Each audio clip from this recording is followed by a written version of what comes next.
A pair of white-throated dippers feed their young in their nest on a remote stream high up in the Mongolian Altai.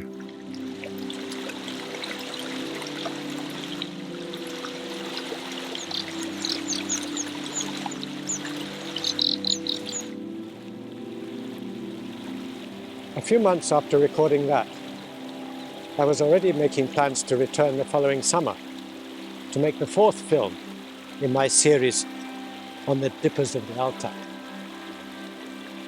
I would have to be there a bit later in the season in order to catch the early life of the dippers after leaving the nest, but things didn't go to plan. Like so many, I hadn't foreseen the COVID pandemic.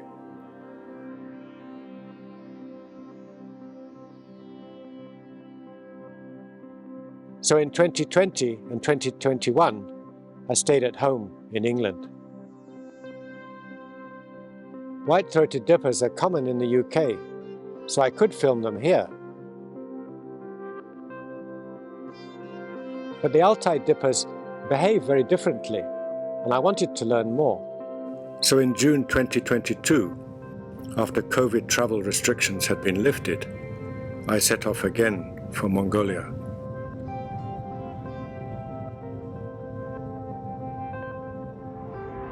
This is the story of what unfolded on that trip, my fourth dipper watching expedition to the Altai. I spent the first few days in Ulaanbaatar. Driver Horle helped to gather equipment and supplies. Munkjago, Mongolian expedition storekeeper, issued most of the camping equipment, and we picked up other things in the shops with assistant Batwire.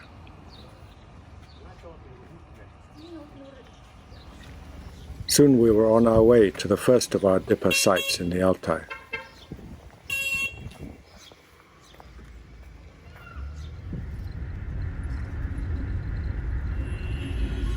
We are the same team as in 2019. It's Horle's second trip and Batwire's fourth. We're heading generally west, and we have about 1,400 kilometers to go. In Mongolia, it's the custom never to tempt fate by forecasting your arrival time.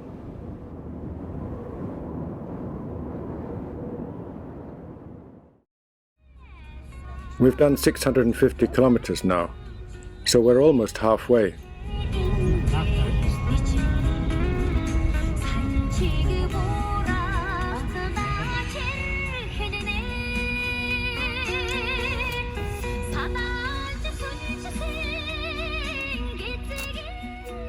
We fill up with petrol at every opportunity, just in case of shortages ahead.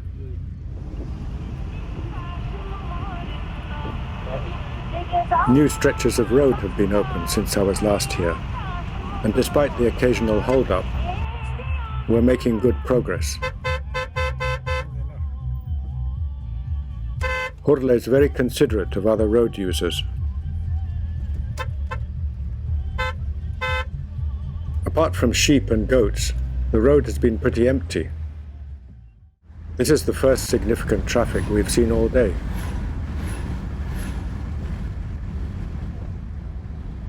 We've done about 1,100 kilometers now, so not that far to go tomorrow. We're camping tonight 70 kilometers west of Govaltai IMAG Center.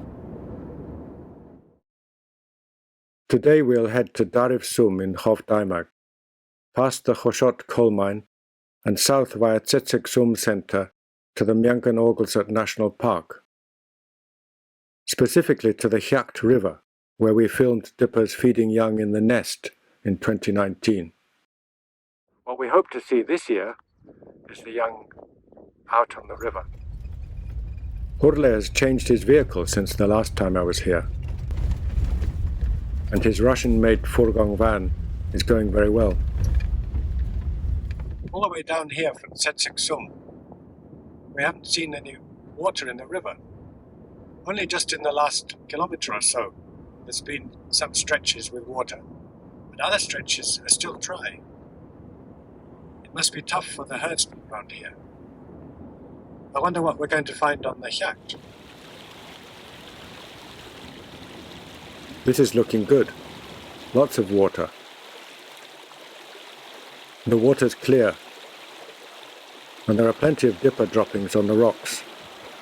There's a lot of dipper food, like the caddisfly larvae on the bottom of this stone I picked up from the stream bed.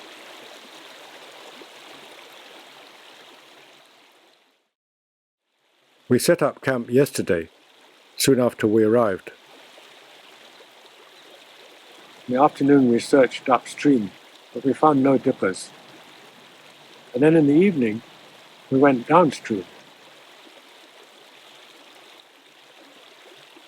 And there, about a kilometre below camp, we found first one and then a second dipper.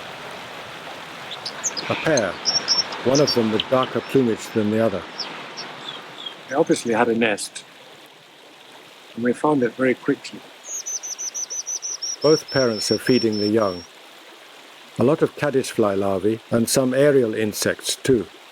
Each parent has been coming in with food about 8 times per hour so far this morning.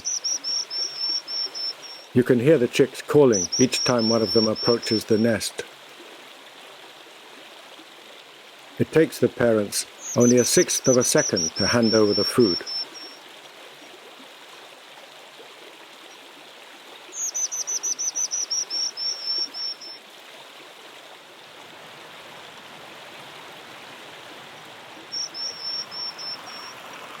We did some unsystematic sampling, just to get an idea of what food is available.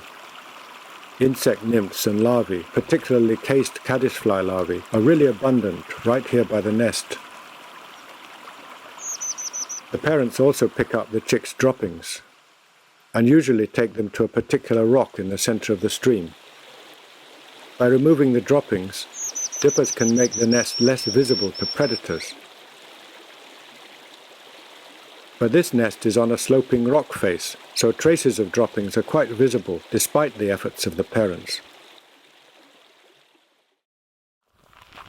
I get to the nest each morning around 6 a.m. Both parents are usually feeding the chicks at that time. And this morning the male has been doing more than the female. In this pair, the darker bird is the female, and the lighter one is the male. We know because the darker one has been begging for food. After a flurry of activity, they'll sit and do nothing for a while, either some way away or here near the nest. It's usually the male who sits near the nest. But right now the female is sitting in front of me. The female doesn't preen so much when she's here, but the male spends 10-15 minutes preening and then singing kind of warbling song.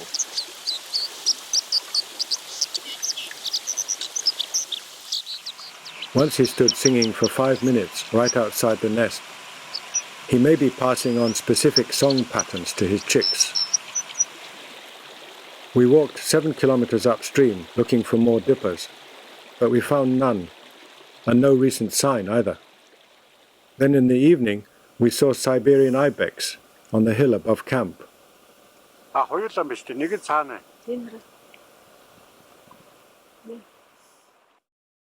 it's the 6th of July now. We've been here 5 days. We found this nest on the first evening, and we've been watching it on and off ever since. The chicks are now being fed over 20 times per hour. This is the darker bird, the female. And here's the lighter one, the male. So the chicks are still in the nest. And I don't know how old they are. We've had a glimpse when they reach out for food. But it's very quick.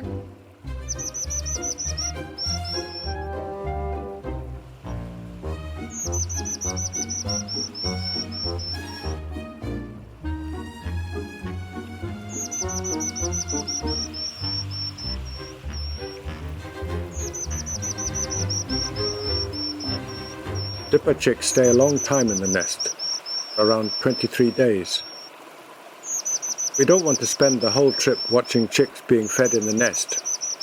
We filmed that in 2019, so we have a decision to make. Wait here for these chicks to come out, or go on somewhere else to find chicks already on the river. And so far, I'm in favor of staying here. The female is just back again. She's off again, far downstream. Here she is again. I'm just keeping a tally of how often she comes, how often he comes. The female has been doing most of the feeding. 71 visits by her, only 40 by the male in 4.5 hours of observation. Sometimes, the moment a dropping falls from the nest, one of the parents flies in or swims in to pick it up.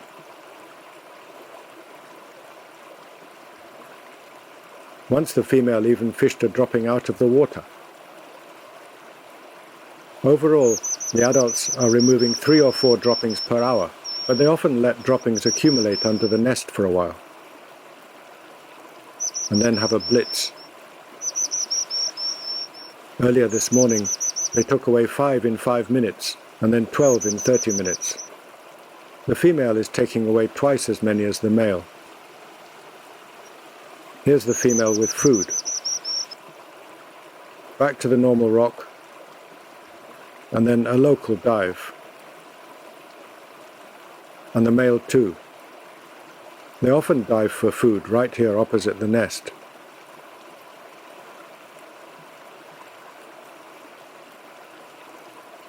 Sometimes making 3 or 4 feeds in a row before flying off again. They also take insects on land, but much more rarely.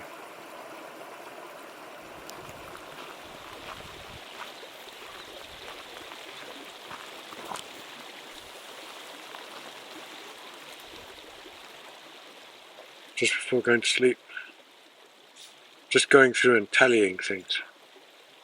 Otherwise, it gets a bit of a mess.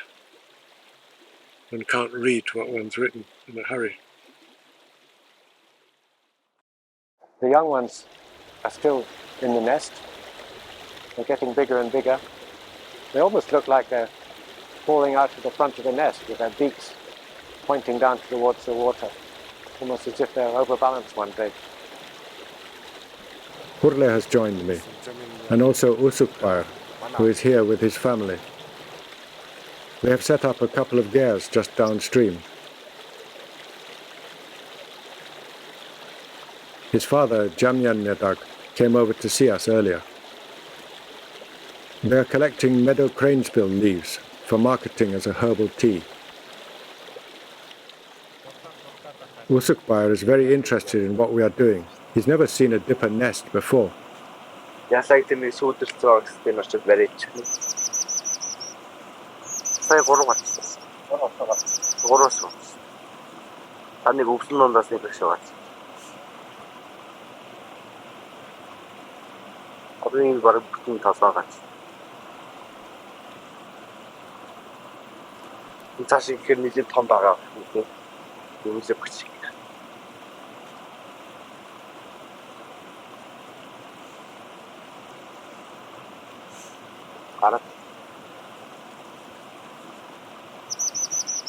we are for the future. But the south of Moto. I've told them, Herbe, work on Yaman, he's working. Ed, come, Darren open.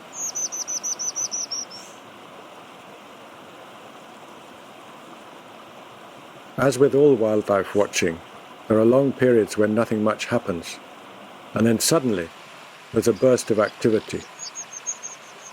When the parents meet at the nest, they use a recognition call that reinforces the bond between them. That may be important in preventing attacks by intruding males. We've set up a trail camera to catch any activity at night. We got Usukwaya's horse, but the birds are so fast they leave no image. On the walk down here this morning, I saw a nightjar fluttering around me. When they land, you look again, and in a flash, they're gone. Chicks are still in the nest. One in particular has his head really way down, looking out of the nest, down towards the river. Almost like he's wondering what's out there. But they still get fed. The chicks start calling well before the parents arrive at the nest. It may be that they're responding to communication from the parents that we cannot hear. And they call even when the parents are just picking up droppings. I keep a tally of the number of feeds in every 10-minute period. The chicks are being fed more often today, around 25 times per hour. But in each hour there are 2 or 3 10-minute periods without feeds. Just now there was a horse above the nest. And the female was very reluctant to come and feed. The dipper alarm call is particularly strident above the roar of the water. Hurle and Batbayr are suggesting we move camp to be nearer the nest. But I'm quite happy with the 20-minute walk. We are keeping disturbance from everyday camp life away from the nest.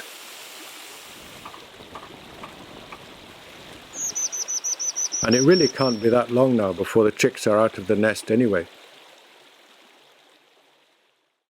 Well, it's the 9th of July. It's our 7th day here. And the chicks are still in the nest. They're sticking their heads out further and further. And they seem well feathered. So they should be out soon. I've seen up to 3 heads at the same time. But dipper chicks come to the front in turn, resting at the back after being fed. And I guess there are more than 3. It's 8:30 now, and this chick is looking pretty interested in the outside world.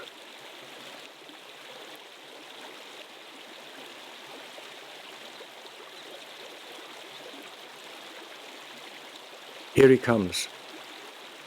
Yes, the first one is out, and there was another just behind.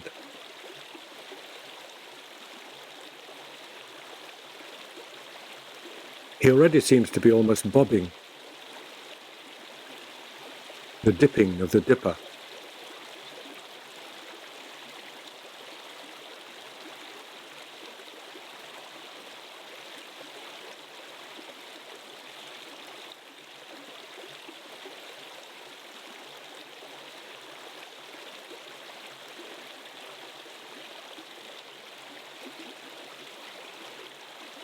He's clinging fast to the rock with those big dipper feet and claws.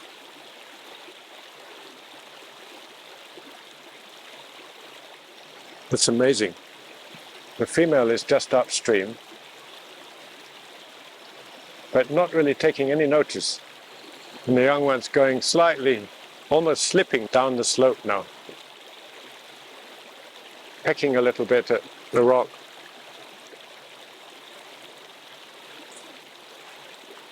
The female has gone away. Looks like he wants to go back into the nest now, trying to turn around. It's amazing how completely they're fledged in that nest.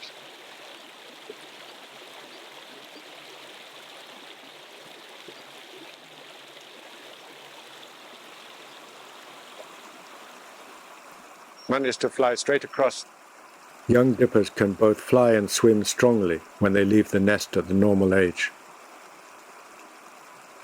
The chick has been on its own for a while. There's no sign of any of its siblings following yet.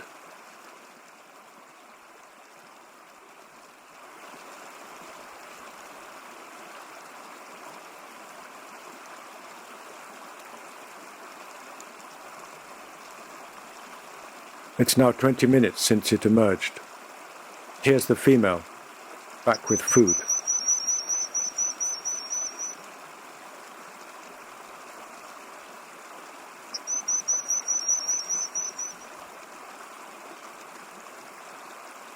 Now the male has started feeding too. The chick has been going in and out of this cave beside the nest.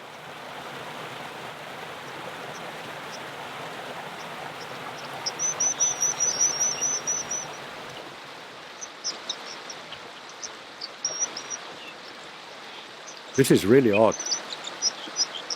I don't know what's going on here. It almost looks as if she's trying to brood the chick again. I've never seen anything like it, in any species.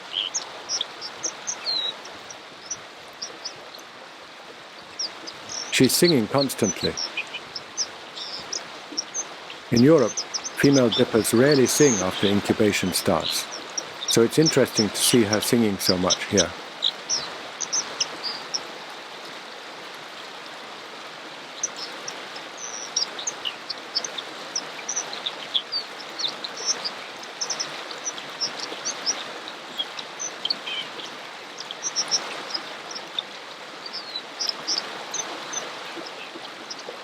The female stood on the chick's back for about 30 seconds and has been gently pecking it for another 90 seconds since. The chick seems submissive, almost crouching at times. Is the mother teaching it something?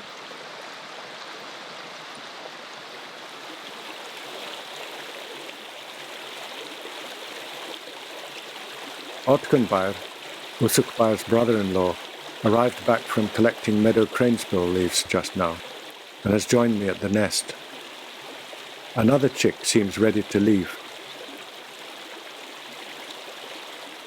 Meanwhile, the first chick to emerge has got stuck trying to climb out of the water.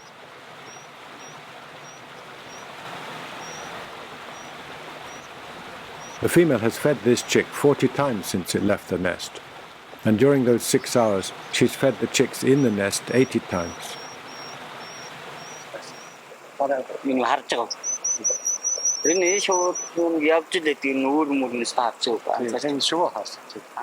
Both chick and mother have gone upstream.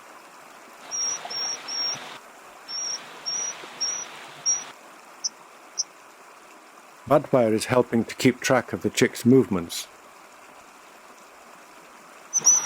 The female is still splitting her time, feeding out on the river about 6 times per hour and in the nest about 10 times per hour. I'm spending most of my time at the nest, waiting for a second chick to emerge.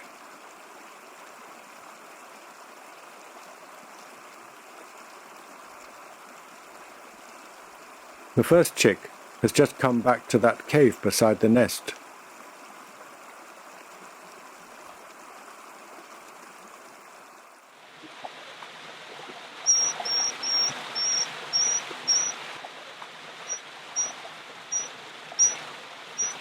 That's a foot out now. Is this another one coming out? No. Well, that was a pretty phenomenal day. Apart from the excitement of seeing the first chick emerge, this is what stood out today. Extraordinary behavior. It had the effect of making the fledgling lie down. Between us, we've seen it 5 times, mainly by the female. She would flap her wings and also peck him a little bit.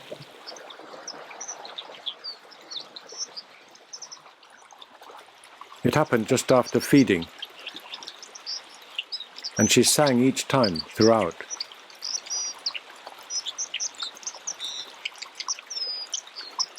Could this be strengthening the chick's leg muscles? We saw the male doing it once, also singing and pecking the chick. Both parents pecked the chick on other occasions too. The male, I haven't seen since 11 o'clock this morning. He fed the young one on the river a few times and then disappeared.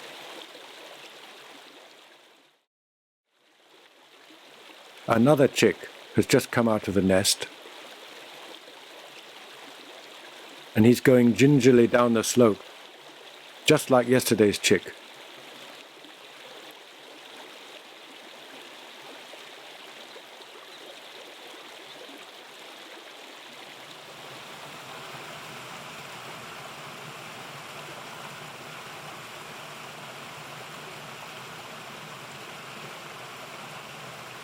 And just like yesterday, straight into that little cave by the nest.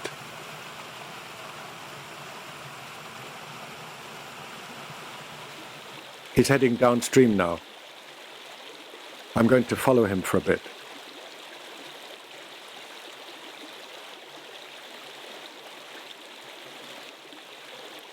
Now I'm back at the nest and waiting for the other two chicks to emerge. The male is back, having been absent from 11 yesterday morning until evening. Now he's feeding the chicks in the nest. And the female too.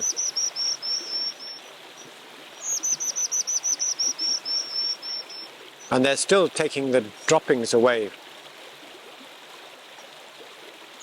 Quite surprising, I think, to be continuing this late, even after two chicks have already left the nest. In Europe, dippers stop collecting the droppings up to a week or more before the chicks leave the nest. I got here at 6 this morning, and this is the first sign of activity. She's fed the nestlings 8 times in the last 10 minutes. Over the whole day yesterday, she fed the chicks 10 times per hour. Compared with the male, who only fed them twice an hour. One of the chicks is now putting his head out and looks as if he might be going to make a move. Well, he's retreated back in again now. So it looks like a long wait. The two chicks on the river are difficult to find unless we see the parents arrive with food.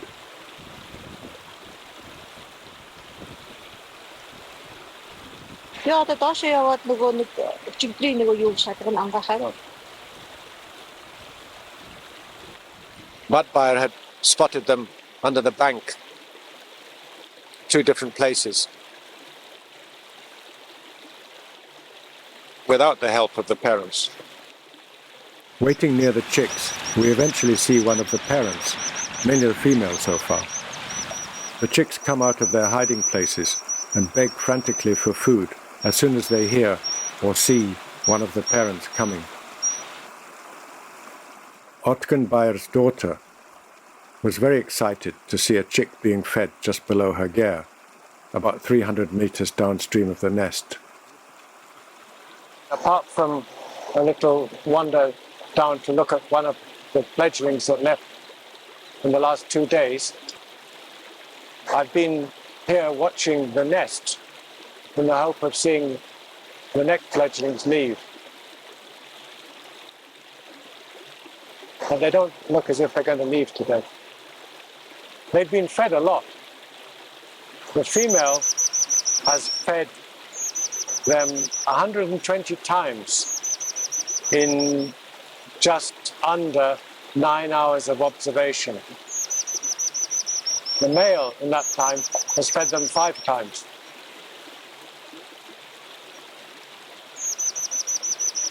She feeds them in spurts, 1 feed a minute, and then there's a lull. And during that lull, the nestlings look as if they're going to get out of the nest. But then she feeds them and they seem to relax again. So I'm wondering whether if she just didn't feed them so much, they would have got out of the nest by now.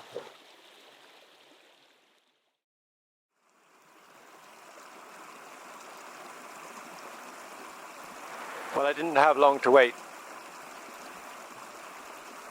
There's one chick at the cave. I think it's a new one. The nest is certainly empty. The female is tearing out the inside of the nest, taking feathers, lining, and other bits and pieces out of the nest repeatedly.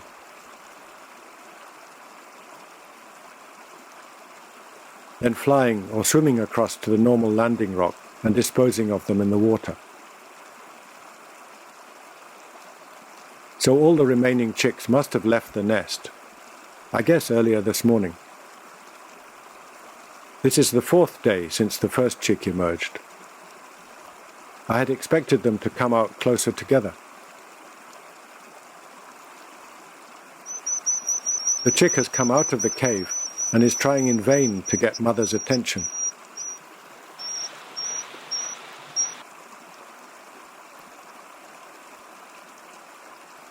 In Europe, dippers also remove the nest lining after the chicks have fledged, but I'm surprised at the intensity with which she is working here, while totally ignoring the nearby chick. This behavior may help remove nest parasites, important for dippers who often reuse their nests. Now the chick is coming along the shore, apparently trying to get closer to the female.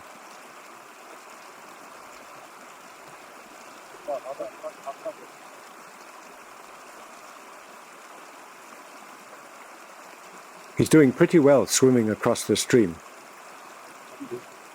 But the female doesn't seem ready to stop her nest clearing. The chick arrives moments after the female takes off.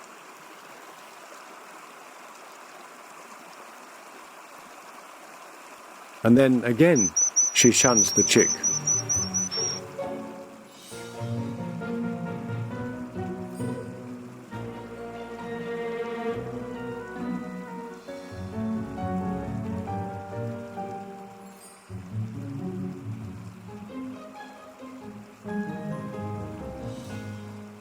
She's been clearing the nest like this on and off for 40 minutes now,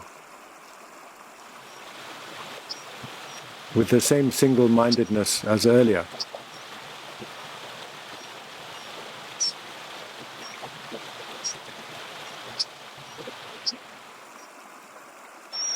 The chick went back to the cave, where the female eventually fed him. She then flew off upstream, with the chick hurrying along behind.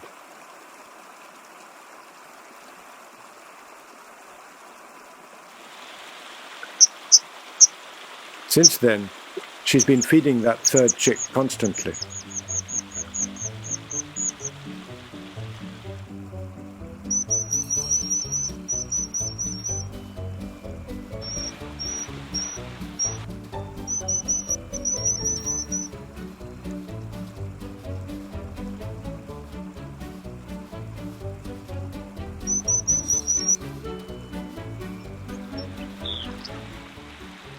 She usually forages very near the chick.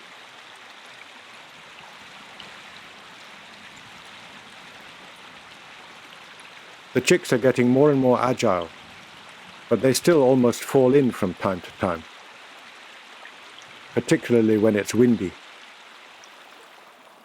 Budbeier went way downstream, where she found what we think is fledgling one, and settled in to watch for a while. The female arrived soon after, and there was other wildlife to watch too. And meanwhile I found what is probably fledgling two, distinguishable by his pale-coloured legs.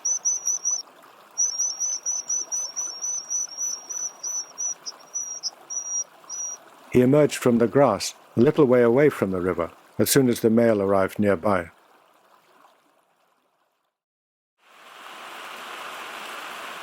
It's been raining for about 3.5 hours.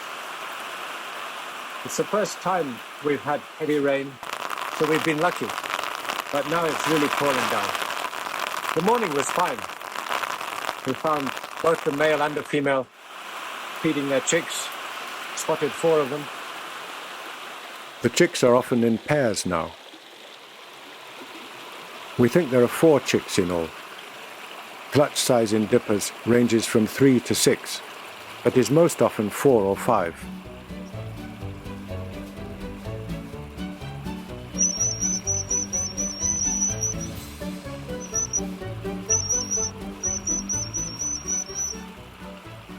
There's the chick with pale legs again, at the back of the cave.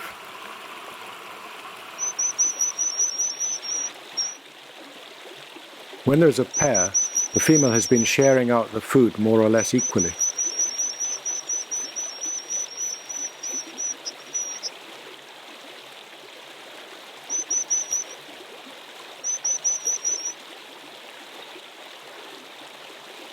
The chicks defecate as if they were still in the nest, turning and backing up.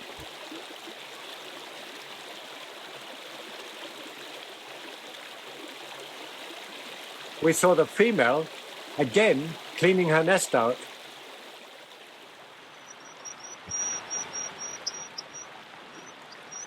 And again totally ignoring one of her chicks, who was begging for food nearby. In England, many pairs raise 2 broods of chicks successfully. The female removes the nest lining and then relines the same nest before laying a second clutch. Here in the Altai, nesting begins 2 or 3 months later than in England, and I doubt there's ever enough time to raise 2 broods. The instinctive nest cleaning behavior persists, though.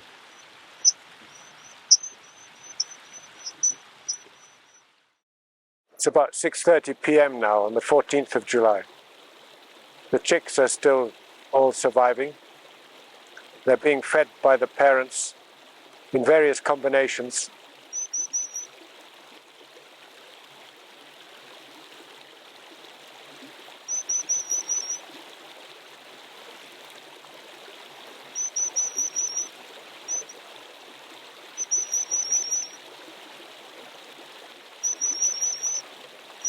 The chicks move between parents, spending time downstream with the female, and then going upstream to the male. But the male is doing much less feeding than the female, and doesn't always respond to the chicks' begging calls. The chicks are pecking at various things, but not feeding themselves substantially yet.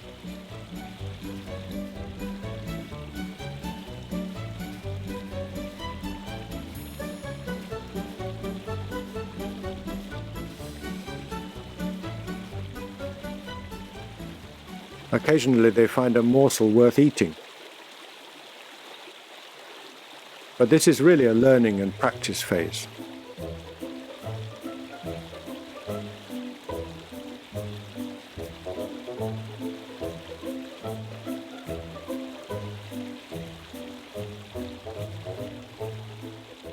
Sheltering under the bank provides protection from the sun and from birds of prey.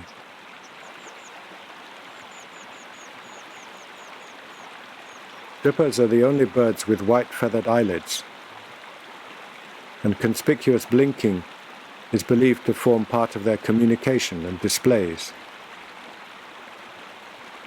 Dippers have a particularly large preen gland at the base of the tail, and they take oil from it and coat their feathers to keep them waterproof. Without that, their aquatic lifestyle would be impossible. It helps them both to keep warm and to keep their feathers efficient for swimming.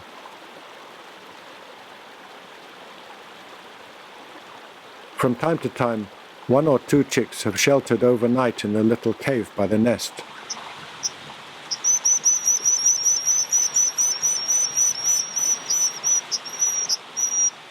This morning, the female yet again spent time clearing the nest out. Again so single-mindedly that she ignored the chick that was begging for food at the cave entrance. So that's 3 days running she's been nest clearing. And that's on top of feeding the chicks, who are now often up to 500 meters away. This afternoon, we were watching down by the Gares when we were invited in to drink meadow cranesbill tea on the occasion of the annual Nardam festival. It was a big party with visitors from Hoft IMAG Center.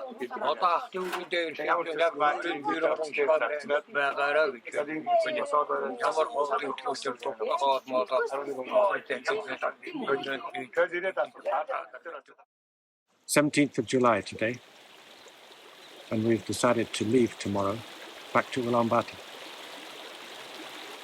The chicks are now hunting for food more effectively and feeding themselves more and more. They're still experimenting, but they're improving fast. Now much of what they pick up is edible. Dippers are able to see well both in air and water. They can adjust the curvature of the eye lens, in common with other diving birds such as cormorants.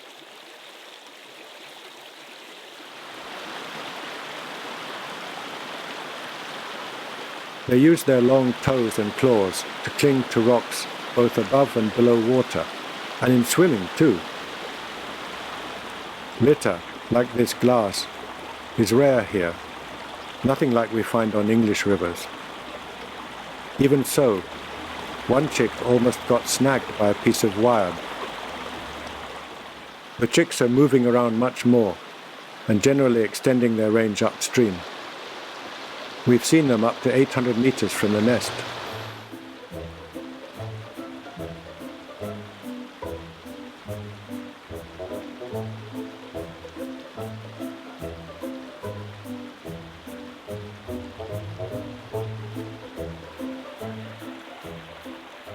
Recently, we've seen chicks in groups of 3. I think chick number 2 is the only one with pale legs, so we can track his movements. Here he is 4 days ago, and again 2 days ago, 400 meters upstream. This is him too, catching an adult tipulid, a cranefly.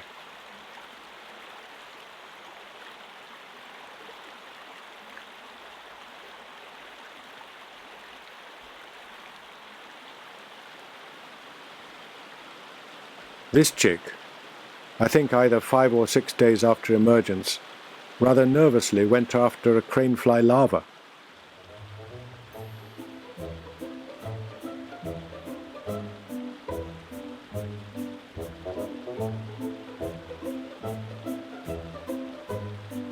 This is the same movement he will later use to crack open caddisfly cases.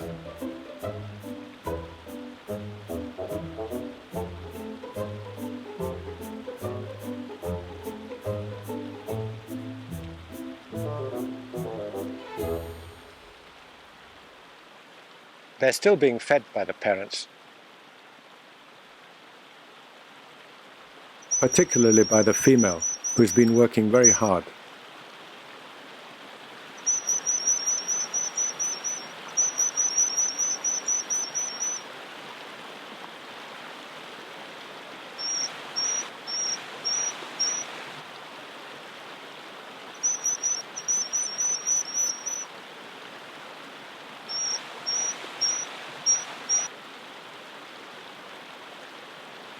The male is now feeding them less and less.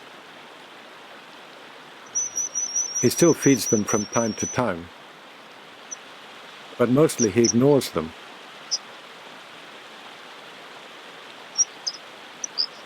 Difficult to do when he's being followed and pestered by begging chicks.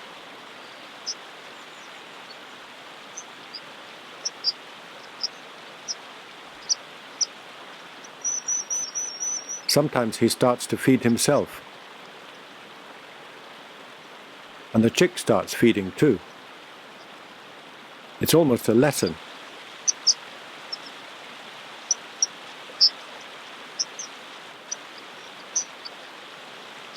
He still pecks them at times too.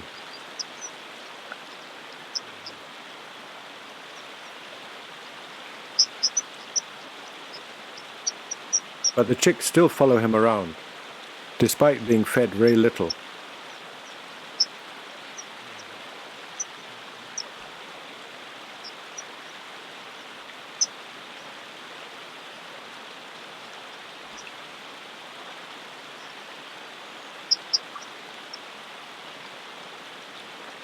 Then, after a while, they give up and go off to forage on their own. Today, for the first time, I saw the female ignoring begging chicks. Soon the chicks will have to feed themselves.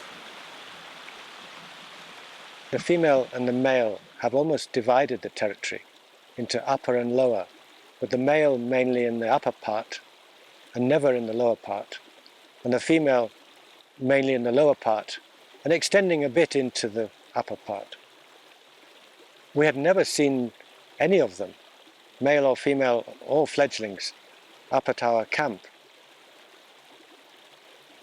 But yesterday we saw the male for the first time, and today we saw 3 fledglings up here with him.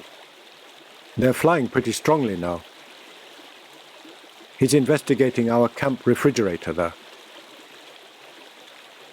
The female has continued until at least the 15th, 2 days ago, to clean the nest out.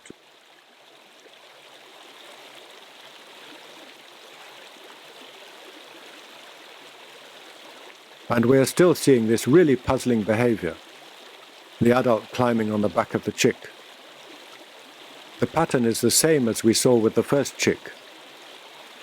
The adult singing and pecking the chick. Sometimes it looks like mating behavior. But both male and female do it. And they sometimes stand sideways on the chick's back.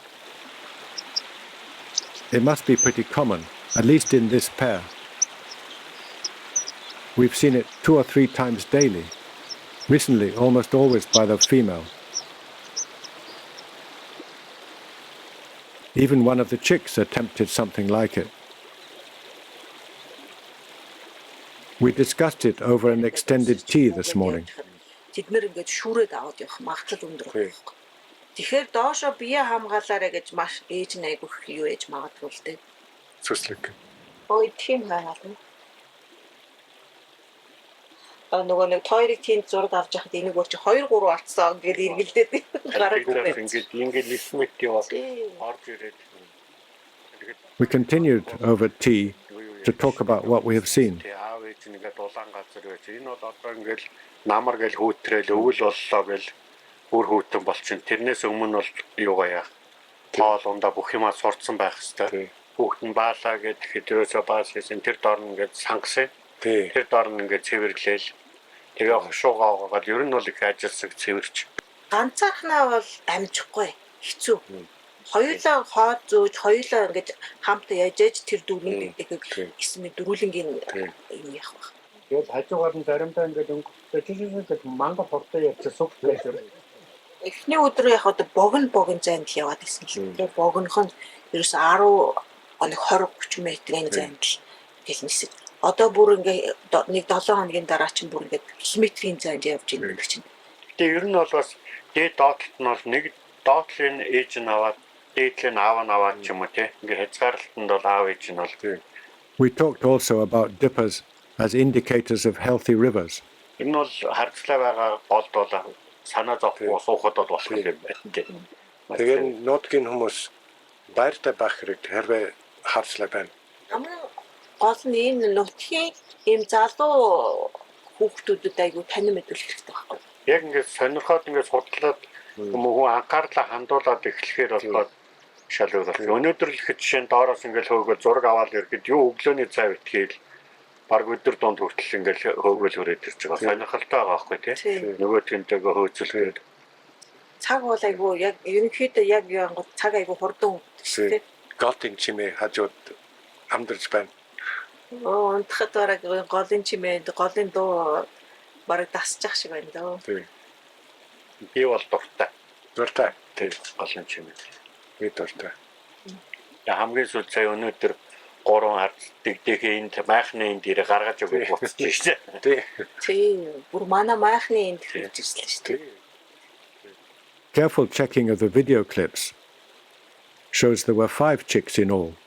There were 3 in the nest on the 10th, when we knew there were another 2 out on the river that day.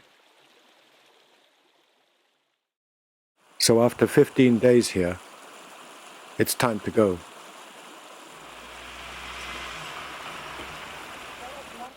We have stopped to say goodbye to our neighbours. There's only one lady in camp, and she's glad of our help bringing the meadow cranesbill in out of the rain. After another cup of meadow cranesbill tea, we're off again on the long drive to Ulaanbaatar.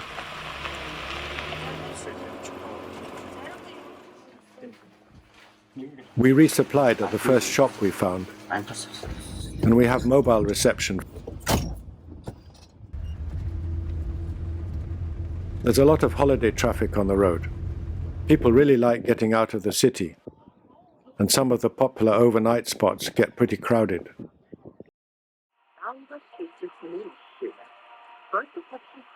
And so, back to Ulaanbaatar, back to city life, I was honored to have my dipper films shown on television and to be invited to talk about dippers and conservation. Many conservation groups are active in Mongolia, especially in the cities, and they work both independently and with government to build support, share their passions, and tackle the threats to wild species and habitats that ultimately endanger human livelihoods. Riverine health can be damaged by poorly managed mining and by poorly managed livestock herding too. Strong legislation on water use and the protection of riverbank habitats and the establishment of river basin organizations provide a basis for local conservation action. Birdwatching is growing in popularity fast, and greater involvement of rural people in monitoring biodiversity, for example, could enhance river basin conservation efforts valley by valley. The people we've met on these various dipper quests have all showed a lot of interest in the bird. We know that the dipper is a good indicator of healthy rivers. Our fates are linked. Dipper and man in the Altai both suffer from the effects of water pollution and rising temperatures. I think the dipper should be adopted as a symbol, a focus for wider public involvement in river basin conservation. Quiet watching and learning about the life of this little bird has enthralled us again, has aroused the interest of our neighbors in the valley,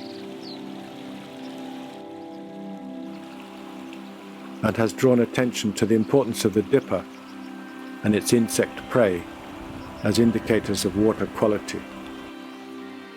We followed chicks from emergence over their first 10 days on the river.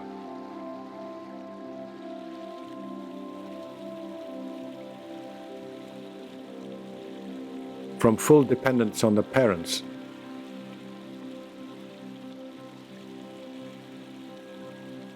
to being able to feed themselves. And we discovered this intriguing behavior, perhaps something to learn more about on our next visit to the Altai.